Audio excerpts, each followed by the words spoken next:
વલસાડના કપરાડામાં ધોધમાર વરસાદ વરસ્યો છે। વિગતો વરસાદને લઈ વલસાડથી સામે આવી રહી છે। કપરાડામાં ધોધમાર વરસાદ વરસ્યો છે અને નદી નાળાઓના તોફાની સ્વરૂપ જોવા મળી રહ્યા છે। તો લો લેવલ કોઝવે અને પુલ પર વરસાદી પાણી ફરી વળ્યા છે અને બુરલા ગામ નજીક કોલક નદીના પાણી પુલ ઉપર ફરી વળ્યા છે। કોલક નદીના પાણીની સપાટીમાં પણ વધારો થયો છે અને નદીના પાણી કોઝવે પર ફરી વળ્યા છે। ત્યારે ધસમસતા પ્રવાહમાં નદી પાર કરતા અને પોતાનો જીવ જોખમમાં મૂકતા લોકો કેમેરામાં કેદ થયા છે। વિગતો સામે આવી રહી છે। વલસાડથી વલસાડના કપરાડામાં ધોધમાર વરસાદ વરસ્યો છે ત્યારે કોલક નદીના પાણીની સપાટીમાં વધારો થયો છે।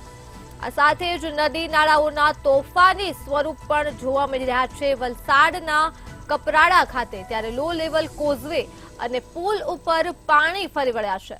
તો બુરલા ગામ નજીક કોલક નદીના પાણી પુલ પર ફરી વળ્યા છે અને કોલક નદીના પાણીની સપાટીમાં વધારો થયો છે।